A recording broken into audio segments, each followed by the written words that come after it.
Hey, what's up, everybody? BDL44 coming at you another video. Yeah, I'm looking at you like this because, my God, what did I just watch Austin Reaves do? 127-120 was the score. The Lakers won in Sacramento to beat the Kings. We are now 2-1. And we just had a historic performance by someone not named LeBron and not named Luka Doncic. His name is Austin Reaves. And I think he put to bed any conversations about trading him unless it becomes ever so clear that we can't afford to keep him. Then in that case, we probably will consider trading him. But I don't want to trade this guy. Do you see what he just did? No, you didn't, because I haven't told you yet, unless you saw the game, which I hope you did. Because if you missed it, oh my God, did you miss a game, man? All right, let's get into the box score. And of course, I'll save the stats for last. So, the Lakers did all of this goodness on 80 attempts from the field goal, which is kind of strange. 39 of 80 for 48%. We've been shooting pretty good from the field goal range, although we missed a lot of chippies in the third quarter, surprisingly enough.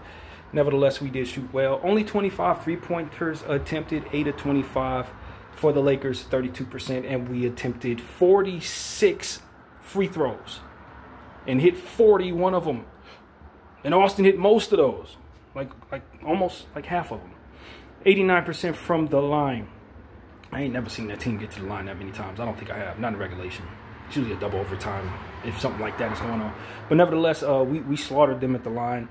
They attempted enough shots in the other direction to make it make sense, though. 45 of 101 for the Kings from the field for 44%, and 18 of 43 from the three for 41%. They shot that three well tonight, and that's not really what they're known for, but they really let it go. Russell Westbrook was on fire.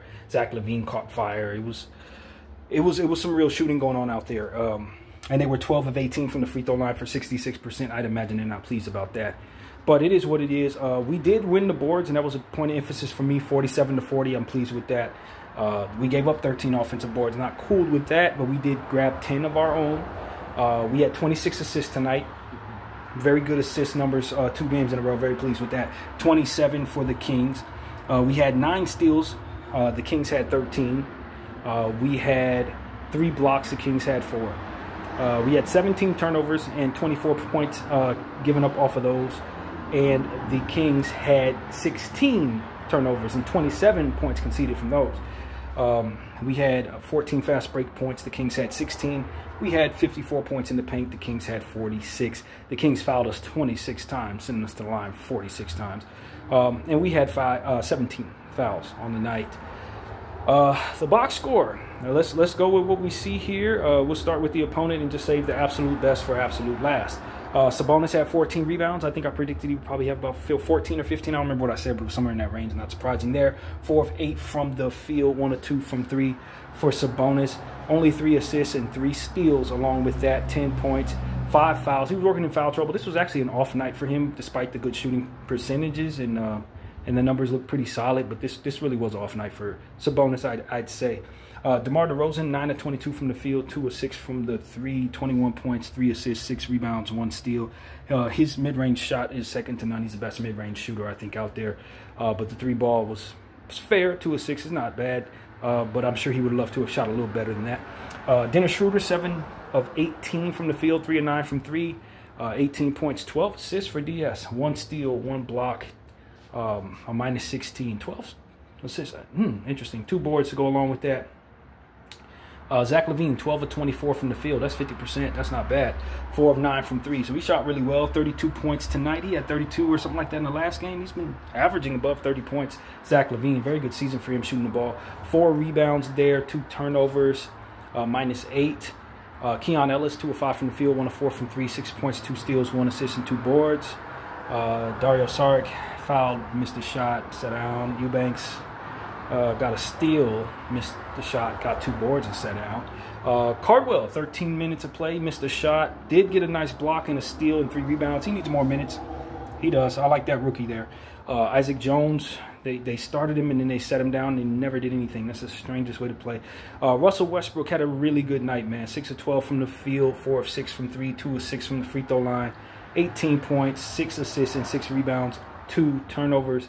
But the 3-point shot is what really stood out. 4 of 6. He was hitting them from the corner like crazy. Malik Monk, 5 of 9 from the field, 3 of 6 from 3. 3 of 6 from the free throw line. He really missed 3 free throws. No, that's wrong. 2 of 2 from the free throw line. 3 of 6 from the three-point line. I knew that wasn't right. 15 points, 2 blocks, 2 steals, 2 assists, and 1 board. A plus 7 on the plus minus. Led his bench. In fact, he led his entire team. And Devin Carter came in, got a steal, got a turnover, and sat down in 3 minutes. All right, let's get to the winners here. The Los Angeles Lakers, man, purple and gold. We were down a lot of people, but we still played like a team and ultimately got the legendary numbers that we would expect from somebody wearing purple and gold these days, because no matter what, we have somebody capable of going for a 50-point triple-double. That's kind of championship-y if you ask me. I don't know. Rui Hachimura, 18 points, 2 steals, 2 assists, and 3 boards, 7 of 10 from the field, 0 of 1 from 3, 4 of 4 from the free throw line. Love the efficiency from him. 40 minutes, led the team there. I really like what I saw from Rui over the last couple of games. He was steady, sturdy, and gave us exactly what we needed. It's a good week for Rui. Very good week for Rui. Very happy with him right now. DeAndre Ayton, actually pretty much the same thing. He did miss 7 field goals. I'm sure he would love to have some of them jumpers back, turn around, jumper. I didn't need some of those shots that we were giving him, but ultimately I loved his effort on the boards. Led the team with 15 boards, had 5 offensive rebounds. That's fantastic. 1 block, 1 steal, 2 assists. Also very good. 3 turnovers, we could live with that because he does get swarmed a lot. And he had 22 points to go along with that. A very strong double-double there for DeAndre Ayton. Definitely the type of numbers that we need from him when our stars are out. So I thought he stepped up pretty damn big. Marcus Smart, 3 of 8 from the field, 0 of 3 from 3, 5 of 6 from the free throw line, 11 points, 5 assists, 3 rebounds. I would love for his 3 to fall. The threes that he missed were kind of momentum threes, but ultimately I thought his effort was very good. A plus 7 for us tonight.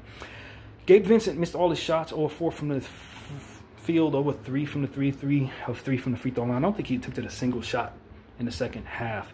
I think he rolled his ankle, if I'm not mistaken. So we got to keep an eye open because I would not be surprised if he's a scratch tomorrow against Portland here in LA. Even though I said it was at the Rose Garden, I've been making mistakes all day on this thing. But yeah, Gabe Vincent, I don't think he played much in the second half, but you know that's what it was, a plus 5 there. Jared Vanderbilt, 9 points, 2 steals, 2 assists, 5 rebounds, 3 turnovers, a plus 15. Very good energy there. 5 attempted field goals, 3 of them made. 3 out of 4 from the free throw line. He didn't attempt a 3 tonight, but the energy was very good.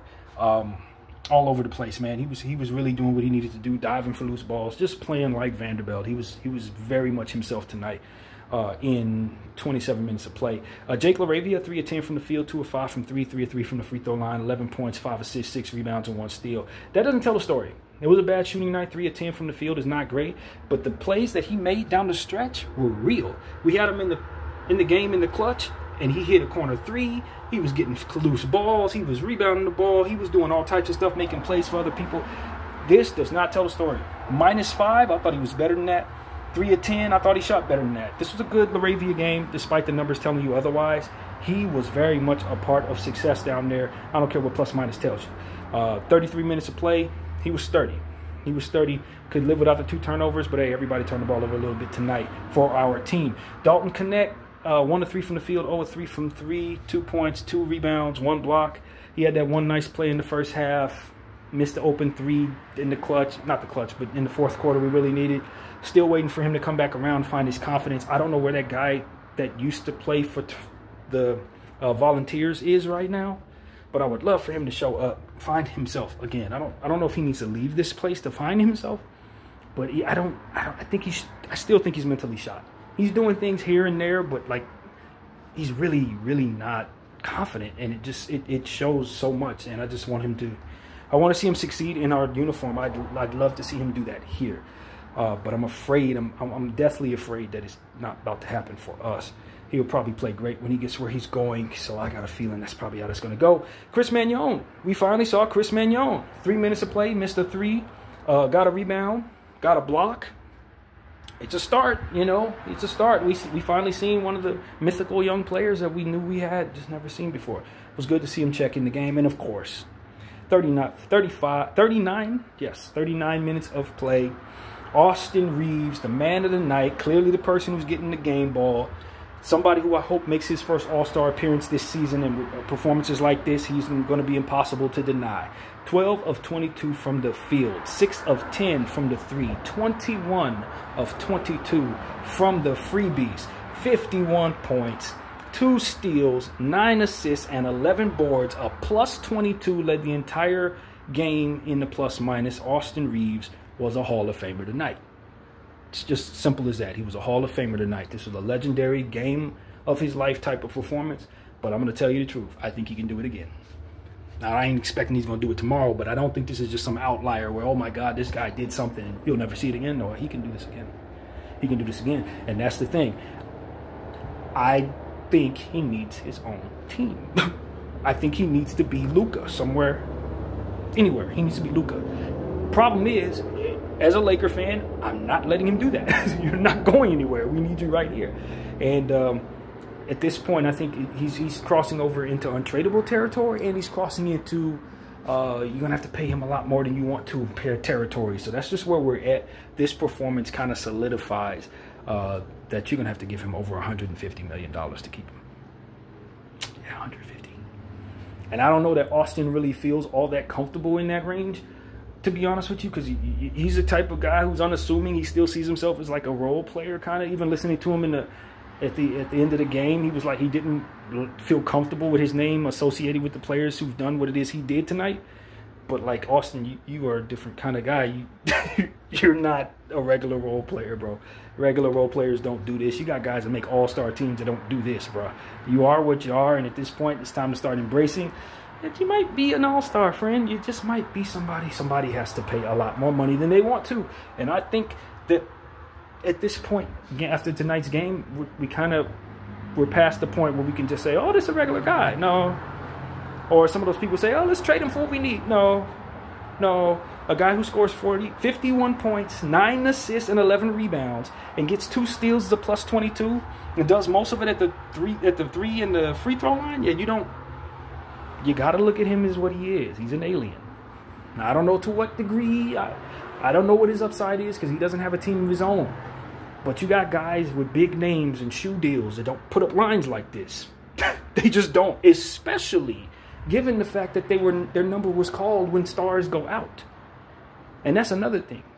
His DNA is different because I don't know too many people in the history of the game, and I mean in the history of the game, that can do this when their number's called after being the third string their entire career, the third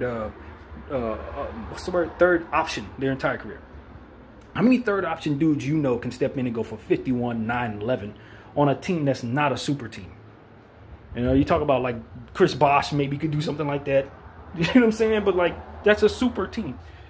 Austin Reaves was an undrafted guy that we brought to our situation, and we just continued to bring things to the team. He's not normal, y'all. And I'm in a space where I'm ready to embrace that. I kind of already knew it though, because the way he performs with our stars, the way he compliments them so much, and he just continues to put up so many shots. Usually he's not as efficient as he is tonight, and I don't expect him to be this efficient most nights. But now I have to look at him and say, okay, this is somebody that you have to really ask, could he not be another one of them dudes? If he had his own squad, like, could he not do weird things on a regular basis like this? You know? And so that's where we're at with Austin. I have to ask, how good is he, man? Like, seriously, how good is this dude? And so that's where we're at with this particular player, number 15, Austin Reaves. You gotta break the bank, Mr. Walter and Jeannie Buss. Y'all gotta break the bank. I don't think letting this guy walk out of the door is a smart move at all at this point. I don't think trading him is a solution at this point, especially with LeBron James about to retire. If this guy is capable of doing this, then you obviously need him in purple and gold next to Luka Don, who may not be the greatest bet to stay healthy all the time. If this guy, on demand, upon request, can do this, like, hey, last minute, Luka's out, be the star, and do this, yeah, I don't know too many players in the history of the sport that can do that from within his role. I don't think too many can. Probably not 10 people ever could do what he did tonight from within his shoes. So that's what I got to say about Austin Reaves. I'm kind of uncertain that he's not a guy whose number's going up after tonight. Maybe if he plays his whole career with the Lakers and just continues doing what he's been doing, I don't know that you don't see him 15 raised up to the Raptors. Like, at this point, this is the type of performance he had tonight. And so, yeah, man, I'm super excited about Austin Reaves, but I'm a little nervous about what this means for keeping him and what guys in the front office are considering right now, based on what it is they saw. You know, I don't know what that means. So, yeah, but I tell you this, to have a guy that doesn't have an ego, capable of going this high into the ceiling, we need to hold on to him for dear life. I'll tell you that. Because most players who can do this, they have big egos, they have shoe deals, they want, you know, I don't want to speak out of turn, but I'm just being honest, they want stuff that other people don't get. And Austin's not asking for none of that. He just wants to be a guy, plays ball, wears his, you know, Nike Air Force Ones, the brown and white ones, every day, and sweats, and that's pretty much it. He wants to play golf. Like, you know what I'm saying? When you got guys that are capable of doing this, it ain't too many, man. It ain't too many. And it was crazy because at one point he was throwing up heat checks and they were just falling. 3-point shots, he was just tossing nonsense in the air and it was just falling. It's like, okay, this is the kind of night we having. But then when they try to crowd him out, he makes a play and gets an easy dunk for Rui. I mean, it was just, with a player like this, what people have to understand, there are a lot of guys who are able to put up big scoring numbers. But once the defense shifts, are they good enough playmakers? You know, this is what I talked about in the conversation about Ant-Man. Although Ant-Man is more than capable of doing exactly this. Don't get it twisted. But just in general, what makes these guys that I think are a little better than Ant-Man is either they're 7'6", which is Wemby, he's a whole other story, or they make plays consistently and do assist stuff with their massive scoring, and they get rebounds with massive scoring. And I just don't know that I can trust him consistently to give me assists. But that would be the difference. If he became a guy who can go off for 50 points and then show me he has 13 or 14 assist night, a little more consistently in what he is, maybe raise the floor of his assist category, then I'll say, okay, yeah, he's different in that way, because that's ultimately the bar. You know what I mean? And so for me, Austin has that naturally. He's a ball handler who makes plays for others, rebounds the ball, and when it's time to score, obviously you're capable of getting 51 points in regulation. Against some pretty decent defensive players, to be honest with you. I mean, Sacramento's not a good defensive team, but you got Keon Ellis out there, Dennis Schroeder's out there. You know, these are some respectable defensive players. Russell Westbrook, they're respectable. And they were throwing some stuff at him, and he was just shaking it off like it wasn't even there. And so, you know, tonight, Austin Reaves basically did exactly what you would expect Luka Doncic to do right now. The way that Luka's been playing, the level he's playing at, the numbers he's been putting up, he just put on Luka's shoes and just said, I'll be Luka tonight for you guys, no problem. And literally did it. Literally did it. On demand. I cannot stress that enough, man. Guys who do this, they're always the first option. They're not somebody who's going to be able to step out of the shadows upon request and do this. This is a very unique player with a very unique trait. And obviously he's on the path to being great. It's clearly obvious.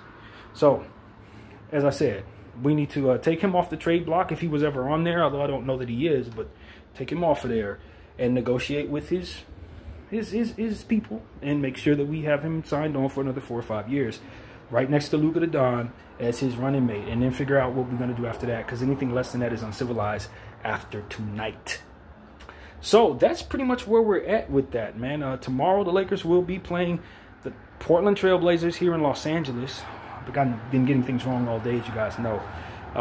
But that will be the thing. I do expect that Jackson Hayes may still miss tomorrow. I'm not really sure if he's going to be ready tomorrow night if he wasn't ready tonight. Gabe Vincent, he rolled an ankle or something like that. He may not be 100%. Marcus Smart rolled something as well. I forgot about that until now, so he may not be 100%. So we may be even more undermanned tomorrow. And Austin, coming off this performance, we're going to need him to do it again on our home floor against a much better defense tomorrow. In Portland, I'm sure they're going to do their homework. He's going to have all types of defense thrown at him, so we're going to need other guys to step up tomorrow, because I don't think Portland, particularly Toumani Camara and freaking Drew Holiday, are going to let Austin do this tomorrow. If he does this against Drew Holiday and Toumani Camara, then he is a GOAT-level player, and his numbers going up tomorrow. If he does this tomorrow against those people, and I'm going to be talking about giving him a statue. Like, it's over if you do that against Drew Holiday. So, yeah, I don't expect that. But I do expect for him to be just as aggressive. And we're going to need him to be if we're going to protect our home court against this very red-hot Portland Trailblazer team, although they're 1-2. The record is not red hot, but they are playing good ball. Guys like Denny Avdija and, as I said, Drew Holiday and Donovan Klingen's three-point shot is falling, and you know, Shaedon Sharpe is doing his thing. So it's a lot of good going on in Portland, and I expect for them to want to get in the win column against us tomorrow. So, yeah, that's something we need to be very, very aware of. Very aware of. If I'm not mistaken, the Portland Trailblazers played tonight, and they lost to the Clippers 114-107, so they're definitely going to want to come back and ball out. I'm looking at their box score as we speak. Yeah, Tamani did not have a good game. We'll talk about all this tomorrow. Shaedon Sharpe shot a lot, missed a lot, 1 of 9 from 3. Some ugly shooting numbers. Hopefully they keep that up coming into our building and don't leave that crap in Inglewood. So, yeah, that's really what I have to say about that.